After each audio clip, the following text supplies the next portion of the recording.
আজকের এই গল্পটি একটু মনোযোগ দিয়ে শুনবেন, কারণ আজকের এই গল্পটি আপনার সারা জীবন কাজে আসবে। অনেক পুরনো দিনের কথা। একটি ছোট্ট শহরে অনেক ধনী একটি সেট ছিল। ওই ধনী সেটের কাছে সব কিছু ছিল, কোনো কিছুরই কমতি ছিল না। ওই সেট ওনার জীবনে অনেক সফলতা অর্জন করেছে। যে শহরেই ওই সেটজি ব্যবসা করার জন্য গেছে, সেখান থেকেই সফল হয়ে ফিরেছে। ওই সেটজি কখনোই জীবনে হেরে যায়নি। ওই সেটজির বাবা ওনাকে 4টি এমন কথা বলে রেখেছিলেন যে কথাগুলোকে ওই সেটজি নিয়মিত পালন করত। আর ওই 4টি কথা পালন করার কারণেই সেটজি জীবনে এত বেশি সফল হতে পেরেছিল। এভাবেই অনেকটা সময় পার হয়ে যায়, আর এখন ওই সেটজি বৃদ্ধ হয়ে যায়। সেটজি বুঝতে পারে যে আমার মৃত্যুটা খুবই কাছে চলে এসেছে, আর আমি যে কোনো সময় মারা যেতে পারি। এছাড়া ওই সেটজি জানতো যে তার ছেলেটা একটু ভোলা টাইপের। এই কারণে সেটজি তার ছেলেকে নিজের কাছে ডাকে আর বলে, আমি আমার বাবার কাছে থেকে 4টি কথা শিখেছিলাম, আর এই 4টি কথাকেই আমি আমার সারা জীবন পালন করেছি। আর ওই 4টি কথা অনুসরণ করার কারণেই আজ আমি আমার জীবনে এত বেশি সফল হতে পেরেছি। কিন্তু আমি চাই তুমি আমার থেকে অনেক বেশি এগিয়ে যাবে, তুমি আরও বেশি ধনসম্পদ রোজগার করবে এবং নিজের নাম বড় করবে। আর এর জন্য আজ আমি তোমাকে এই পৃথিবীর 4টি এমন গুরুত্বপূর্ণ কথা বলতে যাচ্ছি যা আমাকে আমার বাবা বলেছিল, আর ওই কথাগুলোকে পালন করেই আমি জীবনে এতটা সফল হতে পেরেছি। আর এখন তুমিও যদি এই 4টি কথাকে তোমার জীবনে পালন করো, তাহলে তুমিও তোমার জীবনে অনেক বেশি সফল হতে পারবে। এরপরে ওই সেটজি বলে, সবার প্রথম কথাটা হলো কাজের মধ্যে ছায়াতে যাবে এবং ছায়াতেই ফিরে আসবে। দ্বিতীয় কথা হলো নিজের বাড়ির চারপাশে চামড়ার বাঁধ রেখে দেবে। তৃতীয় কথা হলো খাবার সবসময় মিষ্টি করে খাবে। এবং চতুর্থ কথা হলো নিজের স্ত্রীকে সবসময় বেঁধে রাখবে। এটা বলেই সেটজি নিশ্চিন্ত হয়ে যায়, কারণ সে জানতো তার এই কথাগুলোকে তার ছেলে অবশ্যই পালন করবে। আর কিছুদিন পরে ওই সেটজি মারা যায়। আর নিজের বাবা মারা যাওয়ার পরে ওই ছেলেটি এই 4টি কথাকে একটি কাগজের মধ্যে লিখে নেয়, যাতে সে এই 4টি কথাকে কখনো ভুলে না যায়। আর এরপরে ছেলেটি ওই 4টি কথাকে নিজের জীবনে পালন করা শুরু করে। প্রথম যে কথাটা ছেলেটির বাবা বলেছিল, কাজের মধ্যে ছায়াতে যাওয়া এবং ছায়াতেই ফিরে আসা। আর এই কারণেই ছেলেটি নিজের বাড়ি থেকে নিজের দোকান পর্যন্ত একটি প্যান্ডেল তৈরি করে দেয়, কারণ ওই ছেলেটির কাছে অনেক বেশি টাকা ছিল, আর তাকে কেউ আটকানোর মতোও ছিল না।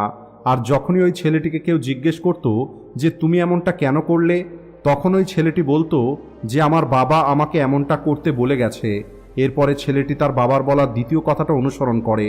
ছেলেটি তার বাড়ির 2 দিকে চামড়ার 2টি দেওয়াল তৈরি করে দেয়।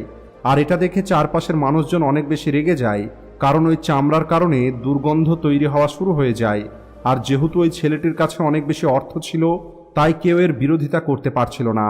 ছেলেটির বাবা তৃতীয় যে কথাটা বলেছিল, খাবার সবসময় মিষ্টি করে খেতে, এই কারণেই ছেলেটি তার স্ত্রীকে প্রতিদিন খাবারের মধ্যে কিছু না কিছু মিষ্টি তৈরি করতে বলতো। ছেলেটির বাবা চতুর্থ যে কথাটা বলেছিল, নিজের স্ত্রীকে সবসময় বেঁধে রাখবে, এই কারণে ওই ছেলেটি প্রতিদিন নিজের স্ত্রীকে দড়ি দিয়ে বেঁধে রাখত। এরপরে ছেলেটি দোকানে যেত। আর এভাবেই সময় পার হতে থাকে। আর ওই ছেলেটির জীবনটা ধীরে ধীরে নষ্ট হতে শুরু করে, কারণ ওই ছেলেটি তার বাবার বলার প্রত্যেকটি কথার ভুল অর্থ বার করেছিল, আর সেই অনুযায়ী কথাগুলো পালন করছিল। ধীরে ধীরে ছেলেটির ব্যবসা খারাপ হতে শুরু করে। দোকানে গ্রাহকের সংখ্যাও কমে যায়। যে ব্যবসাটা তৈরি করার জন্য ওই ছেলেটির বাবা অনেক বেশি পরিশ্রম করেছিল, মাত্র কয়েক মাসের মধ্যেই সেই ব্যবসাটাকে ছেলেটি সম্পূর্ণরূপে নষ্ট করে ফেলে। কিন্তু এখনও ছেলেটি বুঝতে পারছিল না যে তার সঙ্গে এমনটা কেন হচ্ছে। ছেলেটি অনেক বেশি চিন্তায় থাকা শুরু করে, আর প্রতিদিন মিষ্টি খাবার খাবার কারণে তার শরীরের ওজনটাও বাড়তে থাকে। এই কারণে ছেলেটির শরীরে অনেক অসুখ বাসা বেঁধে নেয়।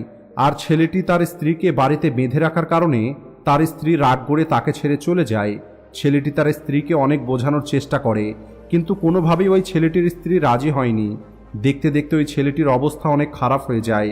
আর এখন না তার কাছে কোনো ব্যবসা ছিল, না অর্থ ছিল, না তার স্ত্রী ছিল, আর না তার কোনো প্রতিবেশী ছিল। এছাড়া তার শরীরও ভালো ছিল না। ছেলেটি বুঝতেই পারছিল না যে তার সঙ্গে এই সব কিছু কেন হচ্ছে। আর এরপর থেকেই ছেলেটি মনে মনে তার বাবাকে দোষ দিতে থাকে আর বলে, বাবা, আপনি তো আমার সম্পূর্ণ জীবনটাই নষ্ট করে দিলেন। আপনার ওই 4টি কথা পালন করতে গিয়ে আজ আমি সর্বস্ব হারিয়ে ফেলেছি। এখন আমার কাছে না ব্যবসা আছে, না ধনসম্পদ আছে, না কোনো আত্মীয় স্বজন আছে, না আমার নিজের কাছে নিজের স্ত্রী আছে, এমনকি আমার শরীরও অনেক বেশি অসুস্থ। আপনার জন্যই আজ আমার সম্পূর্ণ জীবনটা নষ্ট হয়ে গেছে। যদি আমি আপনার ওই 4টি কথাকে পালন না করতাম তাহলে হয়তো আমার জীবনটা আজ এমন হতো না। আর এটা ভেবেই ছেলেটি কান্না করা শুরু করে। আর একদিন ছেলেটি জানতে পারে পাশের গ্রামে একটি সন্ন্যাসী এসেছে। আর ওই সন্ন্যাসী প্রত্যেক মানুষের সমস্যার সমাধান বলে দিতে পারে। সমস্যা যত বড়ই হোক না কেন, সন্ন্যাসী সেই সমস্যার সমাধান অবশ্যই বার করে দেয়। এটা শুনে ছেলেটি ভাবে, একবার ওই সন্ন্যাসীর সঙ্গে দেখা করি, হতে পারে আমিও আমার সমস্যার সমাধানটা ওই সন্ন্যাসীর কাছেই পেয়ে যাব। আর এই আশার সঙ্গেই ছেলেটি ওই সন্ন্যাসীর কাছে গিয়ে পৌঁছায়। আর সন্ন্যাসীর কাছে গিয়ে সন্ন্যাসীর পা ধরে জোরে জোরে কান্না করা শুরু করে আর বলে, গুরুজি, এখন আপনিই আমাকে বাঁচাতে পারেন। আমার বাবা তো আমার সম্পূর্ণ জীবনটা নষ্ট করে দিয়েছে। আজ আমার যে পরিস্থিতি, এই সব কিছু আমার বাবার কারণেই হয়েছে। আমার বাবা আমাকে যেমনটা বলেছিল আমি তেমনই করেছিলাম। আমি একটি ভালো ছেলের মতো বাবার প্রত্যেকটা কথাকে পালন করেছি। আর দেখুন আমার বাবা আমার সঙ্গে কি করেছে। উনি মারা যাবার আগেও আমাকে ভুল কথা শিখিয়ে গেছে, আর তার পরিণামটা আমাকে আজ ভোগ করতে হচ্ছে। এরপরে ওই সন্ন্যাসী ছেলেটিকে বলে, সবার আগে তুমি চুপ করো এবং তোমার সমস্ত কথা আমাকে খুলে বলো। তোমার সঙ্গে কি হয়েছে? তুমি এভাবে কান্না কেন করছো? তোমার এই চিন্তার কারণটা কি? এরপরে ছেলেটি সেই কাগজটিকে গুরুজির হাতে দিয়ে দেয়, যে কাগজে ছেলেটির বাবার বলা 4টি কথা লিখে রেখেছিল। গুরুজি ওই কাগজটি খুলে পড়া শুরু করে। আর ওই কাগজে লেখা কথাগুলো পড়ার পরে জোরে জোরে হাসতে শুরু করে। আর ওই ছেলেটিকে বলে, তুমি কত বড় বোকা! তোমাকে তোমার বাবা এই পৃথিবীর সব থেকে অমূল্য জ্ঞান দিয়ে গেছে, কিন্তু তুমি এই জ্ঞানগুলোকে বুঝতে পারোনি। আর তুমি বলছো তোমার বাবা তোমাকে ভুল রাস্তা দেখিয়েছে। তোমার বাবা তো তোমার পরীক্ষা নিচ্ছিল। যদি তিনি চাইতেন তাহলে এই সমস্ত কথাগুলোর অর্থ ভালোভাবেই তোমাকে বুঝিয়ে দিতে পারতেন, কিন্তু তিনি চেয়েছিলেন তুমি এই কথাগুলোর অর্থ নিজেই খুঁজে বার করো। আর আমি তোমার থেকে বড় বোকা আজ পর্যন্ত কাউকে দেখিনি। যার কাছে পৃথিবীর এত মূল্যবান জ্ঞান আছে, সে কিভাবে এতটা মূর্খ হতে পারে? যদি তুমি এই কথাগুলোর অর্থ বুঝতে, তাহলে তুমিও তোমার বাবার মতোই ধনী হতে, খুশিতে থাকতে এবং তোমার জীবনটাও অনেক সুখে কাটত। কিন্তু তুমি এত বড় মূর্খ যে তুমি তোমার বাবার কথার ভুল অর্থ বার করেছো। আর এই কথার মধ্যে উনি তোমাকে যা বলেছে তুমি সেগুলো করা শুরু করে দিয়েছো। যদি তুমি এই কথাগুলোর অর্থ বুঝতে পারছিলে না, তাহলে তুমি কোনো জ্ঞানী মানুষকে জিজ্ঞেস করতে পারতে, কোনো একটি জ্ঞানী মানুষের কাছে থেকে এই কথাগুলোর অর্থ জানতে পারতে। এরপরে ছেলেটি বলে, গুরুজি, আপনি কি বলতে চাইছেন? আমি কি আমার বাবার কথাগুলোকে সঠিকভাবে বুঝতে পারিনি? যদিও এই কথাগুলোর মধ্যে বোঝার কি আছে, কারণ উনি তো সব কিছু পরিষ্কারভাবেই বলেছেন, আর আমি সেই কথাগুলোকেই সেভাবেই পালন করেছি। তাহলে এখানে আমি ভুল কি করলাম? এরপরে গুরুজি বলে, এখানে যে কথাগুলো বলা হয়েছে এই কথার পিছনে একটি গভীর অর্থ আছে, যে অর্থগুলো তুমি বুঝতে পারোনি। এই কারণেই তোমার জীবনটা আজ এমন হয়ে গেছে। কিন্তু এখনো সব কিছু শেষ হয়ে যায়নি। তোমার কাছে এখনো সময় আছে। তুমি যদি চাও আজ থেকে পরিশ্রম করে পুনরায় তুমি তোমার জীবনটাকে পরিবর্তন করতে পারবে। এরপরে ছেলেটি বলে, ঠিক আছে গুরুজি, দয়া করে আপনি আমাকে এই 4টি কথার অর্থ বুঝিয়ে দিন। এরপরে গুরুজি বলে, তোমার বাবা তোমাকে বলেছিল কাজে ছায়াতে যাবে এবং ছায়াতে ফিরবে। এর অর্থ হলো তোমাকে সূর্য ওঠার আগেই দোকানে পৌঁছে যেতে হবে এবং সূর্য ডোবার পরে তোমাকে বাড়ি ফিরে আসতে হবে, যাতে তুমি দোকানে বেশি সময় দিতে পারো, যাতে তোমার ব্যবসাটা আরও বড় হতে পারে। কিন্তু তুমি তো এই কথাটির ভুল অর্থ বুঝেছ। তুমি তো তোমার বাড়ি থেকে শুরু করে দোকান পর্যন্ত একটি প্যান্ডেল তৈরি করে দিয়েছ, যাতে তুমি ছায়ার মধ্যে আসতে পারো এবং ছায়ার মধ্যে যেতে পারো। এখন তুমিই বলো, তুমি কি তোমার বাবার ওই কথাটির সঠিক অর্থ বুঝতে পেরেছিলে? এটা শোনার পরে ছেলেটি জোরে জোরে কান্না করা শুরু করে। আর ছেলেটি বলে, গুরুজি, আমারই ভুল ছিল। আমি আমার বাবার এই কথাগুলোর ভুল অর্থ বার করেছি, আর এই কারণেই আজ আমি শেষ হয়ে গেছি। আমি সত্যিই অনেক মূর্খ। আমার বাবা আমাকে অনেক মূল্যবান জ্ঞান দিয়ে গেছিলেন, কিন্তু আমি সেটা বুঝতে পারিনি। এরপরে গুরুজি দ্বিতীয় কথার অর্থটা বোঝাতে গিয়ে বলে, চামড়ার বাঁধ দেওয়ার অর্থ হলো তুমি তোমার বাড়িতে কুকুর অথবা বিড়াল পুষে রাখবে, কারণ এগুলো তোমার বাড়িকে চারিদিক থেকে রক্ষা করবে, যার কারণে তোমার বাড়িতে রাখা সম্পদ সুরক্ষিত থাকবে আর তুমি নিশ্চিন্তে দোকানে কাজ করতে পারবে। কিন্তু তুমি এই কথার অর্থ কি বুঝেছ? তুমি তোমার বাড়ির দুটো দেওয়ালকে চামড়া দিয়ে ঘিরে দিয়েছ, যে কারণে চারিদিকের দুর্গন্ধে তোমার প্রতিবেশীরাও নিজের বাড়ি ছেড়ে অন্য কোথাও চলে গেছে। এরপরে গুরুজি তৃতীয় কথার অর্থ বোঝাতে গিয়ে বলে, মিষ্টি করে খাবার খাওয়ার অর্থ হলো যখন তোমার অনেক বেশি খিদে পাবে তখনই কেবল তুমি খাবার খাবে, তার আগেও খাবে না, তার পরেও খাবে না। যদি তোমার খিদে না থাকে আর তুমি যদি তখন কিছু খাও, তাহলে তুমি কখনোই ওই খাবারের গুরুত্বটা বুঝতে পারবে না। ওই খাবারটা কখনোই তোমার মিষ্টি মনে হবে না। ওই খাবার যত ভালোই হোক না কেন, তুমি ওই খাবারের গুরুত্বটা কখনোই বুঝতে পারবে না।